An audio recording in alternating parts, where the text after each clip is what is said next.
Vamos lá. Parágrafo 27. Função governativa dos bispos. Os bispos regem como vigários e legados de Cristo às igrejas particulares a eles confiadas, com os seus conselhos, exortações e exemplos. Então vamos lá. Olha só, essa palavra às vezes nos confunde, né? A palavra vigário. Ela pode ter vários sentidos hoje na nossa fala. Antigamente, essa palavra vigário se usava para qualquer padre, né? Qualquer padre numa paróquia ou num lugar se chamava de vigário, né? Então o pessoal confunde muito a palavra vigário com a palavra sacerdote, né? Ah, é o vigário daquela igreja. O vigário hoje tem a conotação daquele que é um substituto, um auxiliar na paróquia. Ele é um auxiliar nos trabalhos paroquiais. Tem ali o pároco, que é o que, vamos dizer assim, detém as responsabilidades de comando, seja administrativo, econômico, jurídico, canônico, e ele tem auxiliares para isso. Às vezes um, às vezes até mais do que um, que é o padre, é um padre adjunto, é um padre que vai colaborar com esses trabalhos. Na ausência do pároco, é o vigário quem responde. Então essa é a função do vigário. Mas também a palavra vigário, ela, nesse sentido aqui, ele é justamente aquele que vem para substituir. É aquele que tem algumas funções, faz a vez do outro. Dentro mesmo do sentido da paróquia, mas aqui não dentro da paróquia. O bispo rege como vigários e legados de Cristo às igrejas particulares a eles confiadas. Então veja, ele é o vigário de quem? De Cristo. Faz as vezes do Cristo para a igreja, para a comunidade. De que forma? Com conselhos. Então cabe aos bispos aconselhar. Cabe aos bispos também exortar. A exortação ela já é um pouco mais, vamos dizer assim, mais direcionada do que o conselho. O conselho é você chama alguém, você dá uma palavra, você aconselha. A exortação já é quase uma advertência, já é um chamado de atenção. E o exemplo, e aí o terceiro tipo é o exemplo. A terceira forma de governar, de reger, é o exemplo. Com certeza.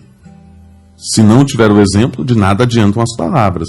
E ainda com a sua autoridade e o seu poder sagrado, do que se serve unicamente para fazer crescer a sua grei na santidade, na verdade. Olhe novamente aqui o tema da santidade. Qual é então a função novamente do bispo? Fazer crescer no meio do seu rebanho, aqui chamado de grei, a santidade. São chamados a viverem essa santidade. Lembrados de que quem é o maior deve tornar-se o menor. E quem ocupa o primeiro lugar deve ser como aquele que serve. Este poder, de que pessoalmente dispõe em nome de Cristo, é próprio, ordinário e imediato, ainda que o seu exercício seja regulado, em última instância, pela suprema autoridade da Igreja. Então veja só, cabe ao bispo, dentro do seu trabalho, também essa função de governar. Nós falávamos até ontem sobre a função de santificar. Já falamos também sobre a função docente, ou seja, o bispo é aquele que ensina, é aquele que santifica e é aquele também que governa. Mais um munus. Munus significa ministério. A palavra munus é ministério, serviço. Então, mais um munus do sacerdote é se colocar a serviço. Primeiro, como aquele que serve. Fazer crescer a santidade em meio do povo. E aí fala de um poder. Mas que poder é esse? É um poder de serviço, de se colocar à disposição. E aí, em última instância, também ele se coloca, sendo regulado pela suprema autoridade da Igreja, e possa circunscrever-se dentro de limites determinados. Então, o bispo ele tem o seu poder, mas não é um poder ilimitado. Existe aqui uma circunscrição, que é geográfica e que também é hierárquica, tendo em vista a utilidade da Igreja e dos fiéis. Por força deste poder, diz o Papa Paulo VI, os bispos têm o direito sagrado e diante do Senhor o dever de legislar para os seus súditos. Direito e dever. É papel do bispo.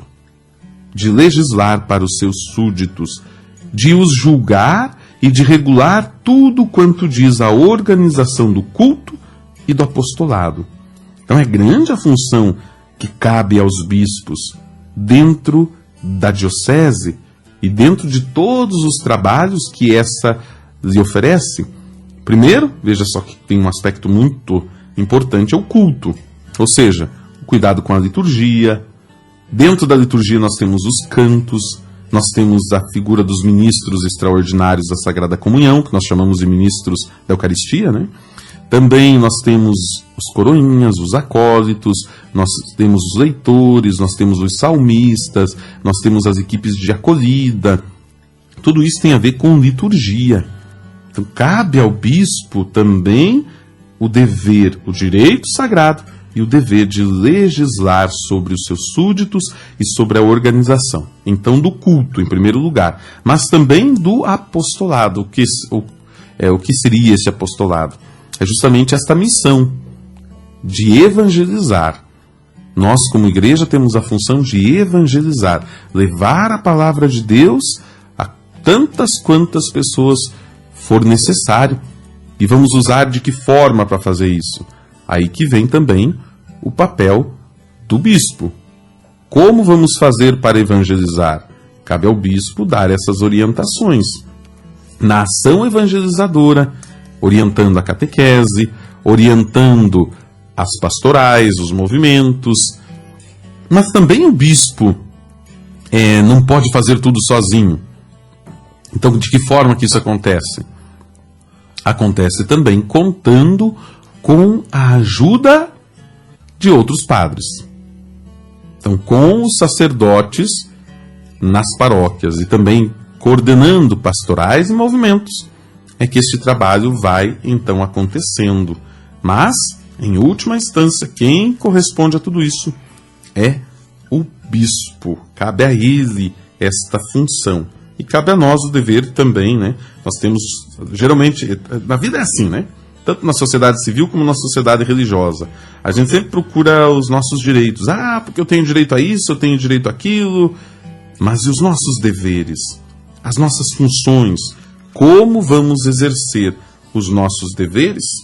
Aí é que cabe a cada um de nós buscarmos viver esta palavra, viver esta vontade de Deus em nossa vida.